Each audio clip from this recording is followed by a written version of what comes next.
Transferring wealth successfully starts with asking yourself questions that will give your family a better life now and for generations to come. In this podcast, financial professionals John and Michael from Copper Beech Financial Group guide you through eye-opening questions to help you discover the truth about your wealth. Now, on to the show. Hello and welcome to The Truth About Wealth with John and Michael Parise of Copper Beech Financial Group. Gentlemen, how are you today? Doing great, Eric. How are you? Doing good. How are you, Eric? I am doing fantastic. John and I were talking earlier, right before the show, and we're both got some allergies things going on. Allergies kicking. Oh, yeah. But I'll take it, John. That means spring is here, right? If winter's I just over, drink more wine now, Eric. Exactly.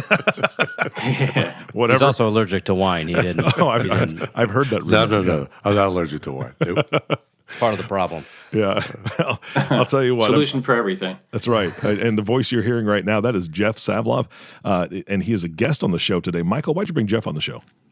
Well, we brought Jeff on. Well, first off, Jeff, thank you so much for coming back on with us. We brought Jeff back because he was a guest on, I think, episode 43 and 44. We did a kind of a two-part podcast with Jeff, and he talked about raising children in the context of family business success, and probably one of our favorite podcasts that we did. And in talking with Jeff since that podcast, he just is sort of a wealth of knowledge as it relates to a lot of these topics. And so we thought it would be a good time to bring him back in. And today we're going to talk about governance and the enterprising family. So Jeff, thank you so much for being here. Yeah, thanks for having me, guys. So I wanted to start off because when we talk about governance, this is something we talk to a lot of our families about, and we often find there's maybe a misconception around governance as it relates to the family. I think when people think of governance, they think of it in more of the business context. So maybe you could start off and really discuss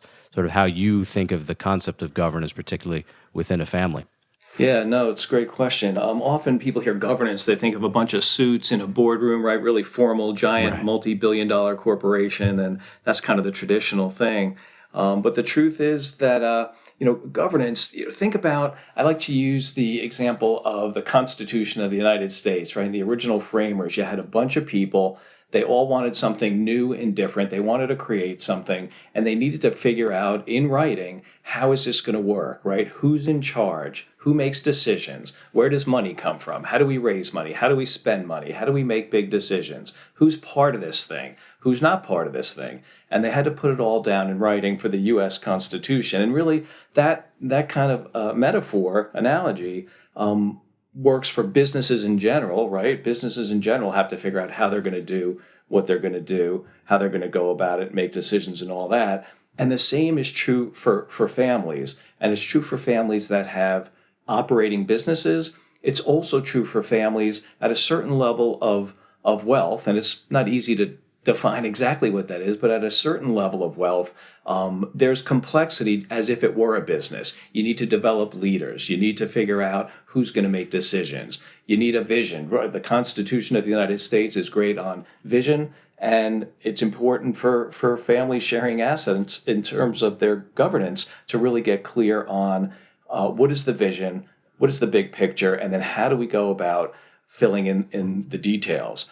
A definition of family business governance, and this is specific to an operating business, but I think it really relates well to just legacy wealth families, is that it's the method or system of sharing the rights and responsibilities of a family business or family wealth with its various participants, including owners, managers, and family.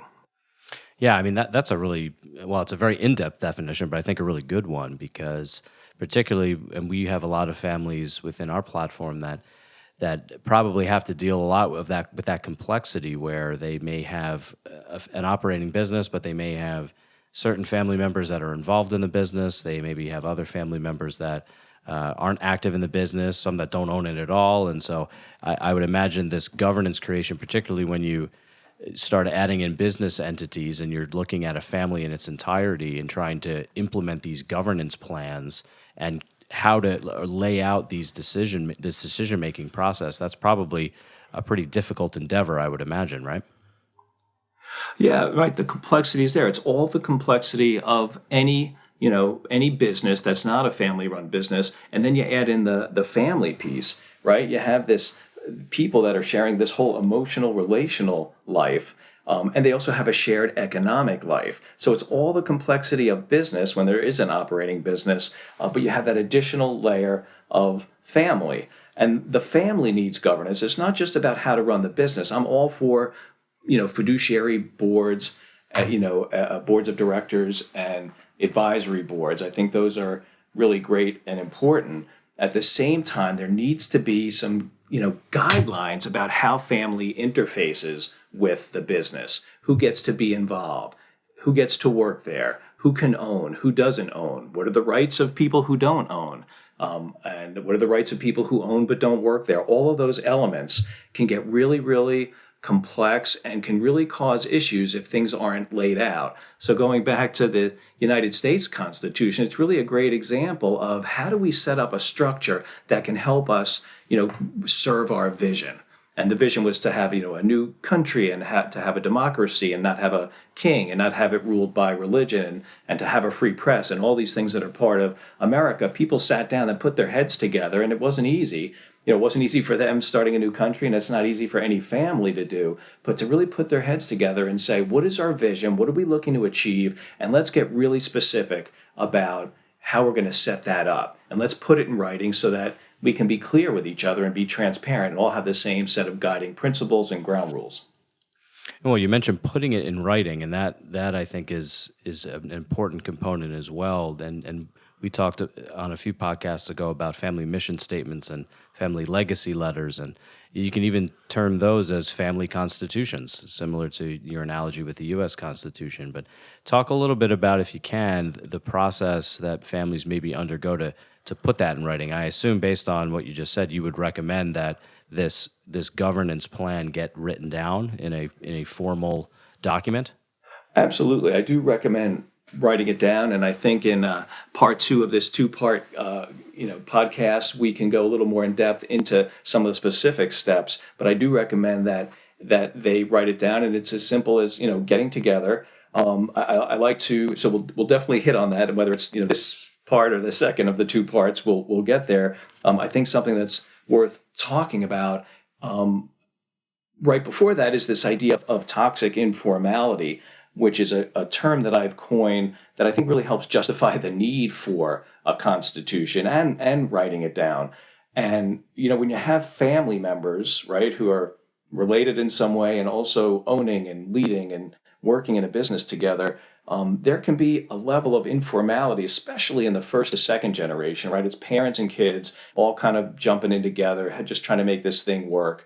As it gets bigger and you get to the third generation, the informality of those first 2 generations can become sort of a culture of, hey, we'll just kind of figure it out on the fly. We're all family. We'll make it work. Well, as you get from parents to kids, and then you get to the third generation, the cousins, now you have other people marrying into the family. They don't know each other as well. That kind of informality can easily lead to misunderstandings and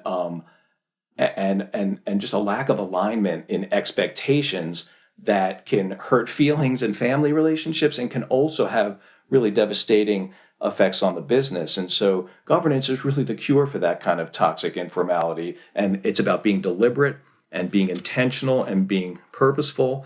In terms of writing things down, it can start as simply as just thinking, what is the vision? And can you write down your vision? I do work with families on vision statements, and I use, vision and mission and purpose and value statements from famous companies like Google, and Caterpillar actually is a really interesting company.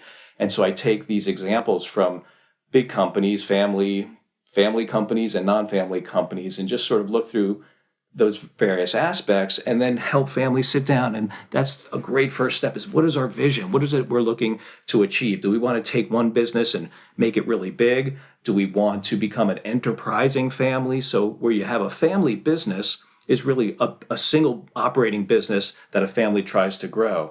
A business family or an enterprising family is really when the family says, we've had some success in business, but now we're going to take our assets, we're going to share them, and we're going to get creative. We're going to go into different industries, completely different businesses, and get really creative. But the thing is, we're a family, we're being entrepreneurial together, and we're looking to transition our wealth across generations with kind of creative entrepreneurial abilities. And so to put down that kind of vision of what you're looking to achieve and the mission of how you're looking to achieve it, and to write that down is a very simple first step in the process of writing down what this is all about. And that was wow. That was great with some of the thing. I mean, it's interesting when you bring in sort of the business governance and mission statements back into the family. I mean, again, that's sort of where we started, where most families are used to thinking about governance in the business context, but not necessarily in the family context. So that was great. One other question I'm sorry. Oh, go ahead. No, go ahead, please. Well, just that's I think what you picked up on one of the most important points was people think, the suits in the boardroom and how to run the business, but there's this whole aspect to the family and how the family interfaces with each other and the business, which can include, teenagers who want to work in the business one day. They need to be, they need governance that tells them, how do you learn about the business and how do you try it out, in summers, and do you need to go to college before you come in, and then how will you be treated when you come in? Like that's an element of where the family meets the business. That's so crucial to the success or to the kind of ugly situations that happen in families when this stuff isn't there. Yeah, actually, we had a call with a new client of ours this morning, actually. We were talking about what he wanted to do with his assets. And his son and his daughters are fairly young. I think they're early teens and even a little younger than that.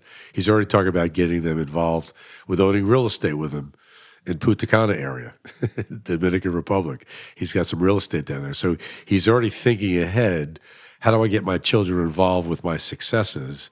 And he's moving assets around to do that. So it is a fascinating conversation to have with families. And I agree with you. I'm assuming Michael agree.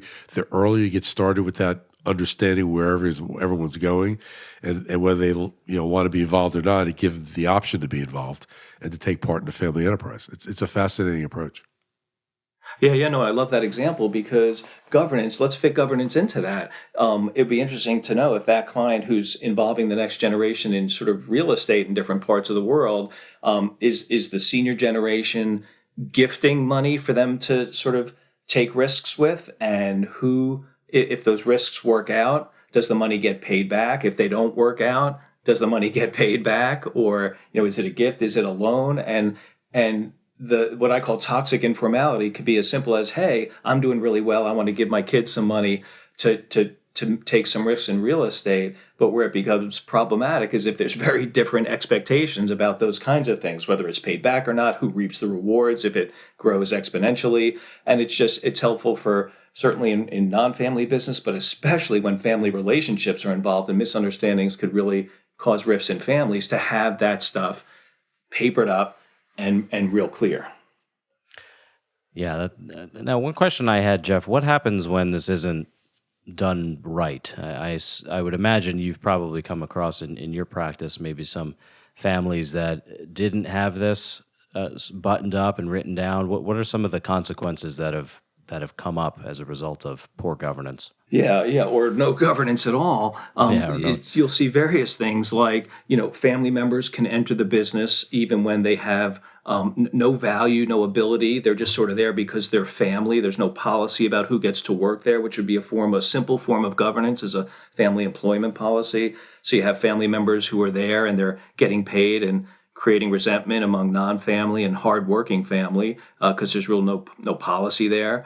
The family owners might not have agreement about what their vision is, what they're trying to accomplish, and so you have family members pushing non-family executives in different directions. Nobody really knows which way to go. They can't make important decisions as an ownership group, and so the conflict can destroy the business or the wealth. Again, this isn't just about operating businesses. When family wealth is transitioned through trusts, trustees and beneficiaries can get in horrible lawsuits in the worst case, or just really rough disagreements and tension between trustees and beneficiaries because it's not really clear what the purpose of the trust was. Trusts are often written without the level of clarity that's necessary to really help a trustee know how they're supposed to handle this and for a beneficiary to know what they're to expect. Non-working owners might demand distributions because they have a piece of paper that says that they own something, Meanwhile, they're looking at family members who are working owners and they want to put the money back into the business, but they're getting a good salary. So the non-working owners are like, hey, you guys are getting a good salary and you want to take what could be dividends and put it into the business, but I want some money for what I own. I'm just sitting here getting nothing. Governance can address all of those things, but it involves getting the family together, thinking about all these different what-if scenarios, and putting something in writing. And it should be a living document, anything that's put in writing, from the vision, which you certainly don't want to change your vision every quarter, but any of this stuff should be able to be revisited and changed. But it's really a matter of saying, well, what do we want to accomplish? How are we going to go about it? Can we agree on the basic ground rules of it? And there can be some tough conversations, but not having them causes all of the havoc of the examples I just listed and plenty more. Yeah, one of the challenges, I'm sure you'll agree, when you get G1 passing that business asset or company to the children, that leadership position becomes a very important one. From a governance standpoint, when you have multiple members working for the company, who picks that next leader? Is that a challenge that you see in a lot of these governance strategies? Because we bounce on that all the time. Matter of fact, we just did a leadership podcast with a very good client of ours, and he walked us through how he approaches it. But that's got to be one of the toughest challenges we see anyway. How do you pick that next leader? I'll give you a personal story. My mom picked me out of all my brothers and my sister after her passing to run the estate. And I looked in the mirror and said, why me? Why did she pick me? My brother's pretty smart. My other brother's pretty smart. But parents have a sense, I think, on who has the courage, the stamina, the whatever it takes to be that next leader. Do you find that to be part of that equation? Yeah, so John, in your situation, you didn't know until your mom passed that it would be you, or you knew? No, I knew. Yeah, I did know. You did know. Okay, did your brothers and sister know? Yes and no. Yes, it kind of surprised them a little bit. And in my case, it didn't turn out bad at all. But my question is, how do you pick that next leader? How do you have that discussion, I guess, when you're alive and you're in front of all your children and they're going to be the next generation of business owner to the family? How do you have that discussion?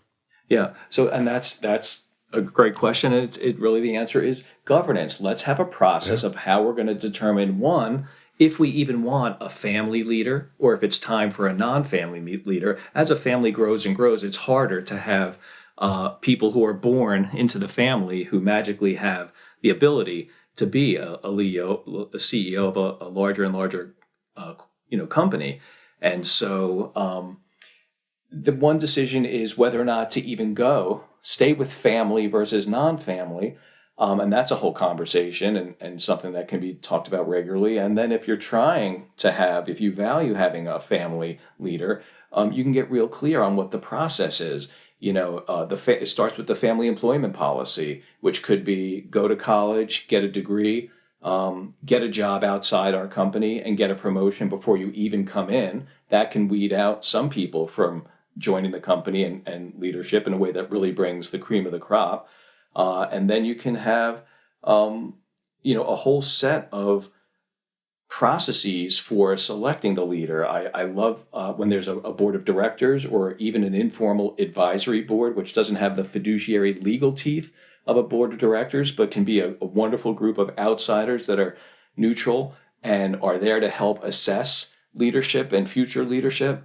And more than one family member can openly try to develop themselves into a leadership role. And you can have with whether it's through HR or outside consultants, a real process of assessment and development and coaching. And you can have 2 or 3 people if they're interested, but have it an objective process with outside advisory board members and other folks who are helping assess and make these kinds of determinations so that it's not emotional. It's not something that seems random, but there's a process that's in writing that anyone could sort of look at and say, hey, I'd like to put my hat in the ring for this. And you've got to be proven to even get into that sort of a leadership track. But there are ways to sort of think it through and formalize it so that anyone can know what the process is and assess to see if they're capable of it.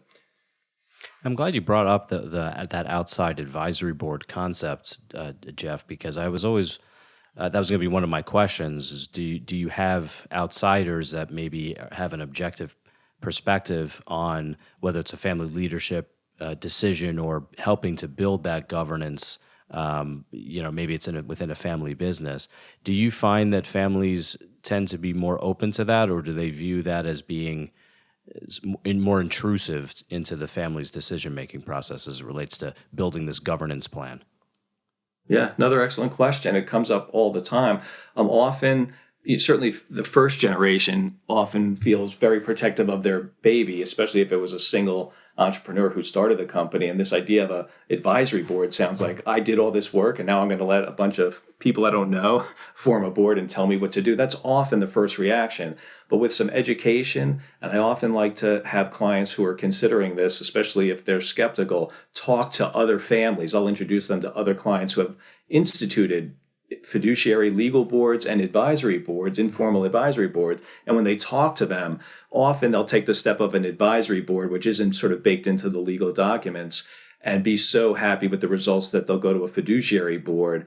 And most families overwhelmingly wish they had done the fiduciary board earlier, because the bottom line is the family ownership group can have an emergency meeting and vote somebody off the board if they think something is happening that they're really against. But that's the kind of worst case fantasy scenario people need to hear so that they can know I can always vote the board out because I own the most or whatever. The truth is they just need to hear that up front to get them to go for it. Once they go for it, they realize this isn't a group of people who are against me.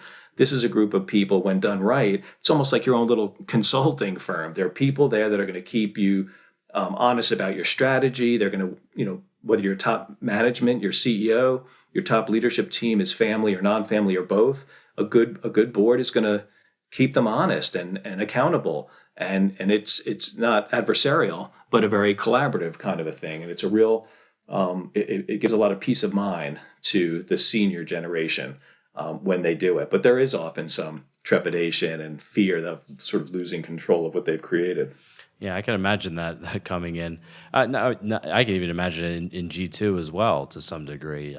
But I agree. I think maybe G1 would have more often than not, a more difficult time maybe coming to grips with that. But I would think that would be important to have that outsider's perspective, maybe particularly if there's a family business, to be able to get their input in terms of what they would want to see in terms of a family member that maybe is coming into a business, as an example, the skills or the education or the experience that they would have.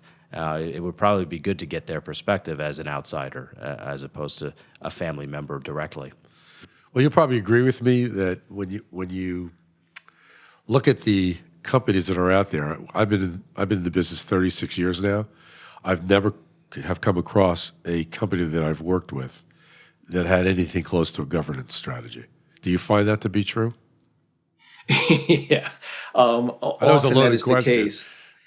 Yeah. Often it is the case. However, as I sort of move up in years and I'm doing this longer and longer, I am brought into situations where families have been exposed to this. I think in the last 10 or 15 years, these kind of topics and organizations that address these kinds of topics have really grown. And so more families are knowing about it, hearing about it. They've seen ugliness in previous generations. I've seen clients that are really successful, but they came from families where it all fell apart, and they don't want it to happen again. And so I'll get a call from somebody who said, my wife and I both came from broken families in broken family businesses. We're doing great because we're entrepreneurial. We have 3 kids. Can you help us put in the governance so that we don't go through that again, which is wonderful. And so you're seeing more of that, but it's the toxic informality I mentioned. Families start off really informal, and when they are fortunate and they work hard to have the kind of success in business that they're shooting for, if things get tricky and governance, it's just such a crucial piece of the puzzle. Yeah, it definitely is, and I think we're out of time, Jeff, for this particular episode, but we're gonna hopefully have you on for part 2 here. We're gonna start that one up for next episode. We're gonna get in a little bit more detail, I guess, on maybe how families can sort of think about these governance plans. Correct? Excellent. Yeah, I look forward to that. Perfect. Thanks, Jeff. Appreciate your time. Thanks, guys. Gentlemen, this was a fantastic podcast. I am looking forward to part 2. Michael and John, great pick as usual, bringing on a great guest and having that discussion. Thank you so much for doing that, Jeff. Thank you for joining us again. And of course, our last thank you goes to you, the listening audience. Thank you for tuning in and listening to the Truth About Wealth podcast with John and Michael Parise. If you have not subscribed to the podcast yet, please click the subscribe now button below. This way, when John and Michael come out with a new podcast, it'll show up directly on your listening device. This makes it much easier to share these podcasts with your friends and family. Again, thanks for listening today. For everyone at Copper Beech Financial Group, this is Eric Johnson reminding you to live your best day every day. And we'll see you next time. Thank you for listening to the Truth About Wealth podcast. Click the subscribe button below to be notified when new episodes become available. The information covered and posted represents the views and opinions of the guest and does not necessarily represent the views or opinions of Copper Beech Financial Group. The content has been made available for informational and educational purposes only. The content is not intended to be a substitute for professional investing advice. Always seek the advice of your financial advisor or other qualified financial service provider with any questions you may have regarding your investment planning. This material is for informational purposes only. Neither APFS nor its representatives provide tax, legal, or accounting advice. Please consult your own tax, legal, or accounting professional before making any decisions. Copper Beech is not affiliated with American Portfolios Financial Services, Inc. and American Portfolios Advisors, Inc.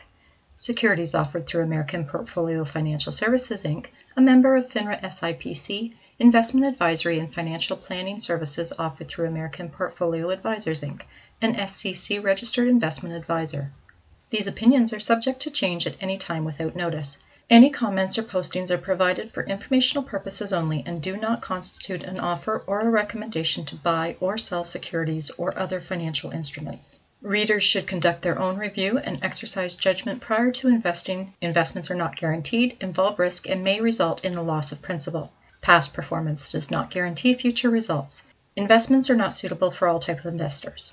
Copper Beech is an unaffiliated entity of American Portfolios Financial Services, Inc. and American Portfolios Advisors, Inc. Any opinion expressed in this forum is not the opinions of American Portfolio Financial Services, Inc. and American Portfolio Advisors, Inc., and have not been reviewed by the firm for completeness or accuracy.